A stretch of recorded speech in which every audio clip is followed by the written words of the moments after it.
Hello and welcome to another barefoot shoe review video, and I know in my last video I did say that would be the last review video, however this definitely is the last one, honest. Actually, by the time you're watching this, Loretta and I should be gallivanting around sunny Europe. So for the past week I've been in desperate need for some sunny style European footwear. Last year I did try and turn my Vans into barefoot shoes, and I also purchased some barefoot sandals from Decathlon. However, it seems the longer I wear barefoot shoes, the fatter my feet seem to become, and I was basically blowing out the sides of my sandals, which is not a good look, and it kind of defeats the point of wearing barefoot sandals in the first place. So after doing some extensive research, I watched one video. If you haven't checked out his channel, I highly suggest checking out Exercise in Health for all things barefoot and bunion related. On his video he said this: "We have found the toe thong design to be the best because it prevents the toes from being squished together, which is a problem with the horizontal strap design you see here." So after watching that video, I did remember that Xero did have some sandals, so I jumped straight on the website to check them out. The first thing I noticed was that only a few of them had thongs, which I did find interesting as the others did seem less effective in my past experience. And secondly, I was proud of how far I'd come. A few years ago, the thought of being seen dead in a pair of shoes like this would have sent shivers down my spine.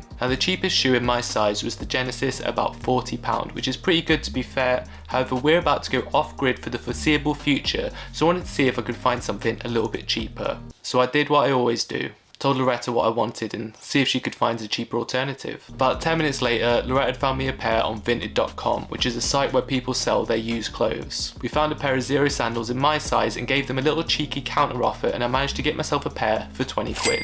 Nice. And if getting some barefoot shoes is something you've thought about but they're a little bit out of your price range, I highly suggest picking up a second-hand pair as well. Not only is it good for your pockets, but it's also good for the environment, so it's a win-win. Okay, so for the past week I've been putting these bad boys to the test. So you know what time it is? It's time for our super honest review. Okay, before we start with the review, I have something important to say. Yesterday I went to film the B-roll for this video. B-roll is basically the footage of me effortlessly gliding around in these sandals, and I managed to break one of them. To be honest, I was probably being a little too heavy-handed with them. I mean, I do work out, and I managed to pull the back completely off, which meant they weren't attached any longer. However, I quickly applied some Gorilla Glue, held them together, and about an hour later, they're as good as new. So I won't say this has affected my opinion on the sandals. However, as it is a review video, I thought it was definitely worth mentioning. So as you can probably tell, these are some serious minimalistic shoes based on the Huarache design. As with all the Xero shoes, they do offer a mini demonstration and talk through of the shoe, which I do find really useful and a unique touch to have on their website. To put the shoe on, you slide your foot in and adjust the strap at the back. This helps keep you supported and enables you to put the shoe on and off in very quick succession. However, it was when I was taking off too quickly that I did manage to pull the strap out of the sandal, so if you work out like I do,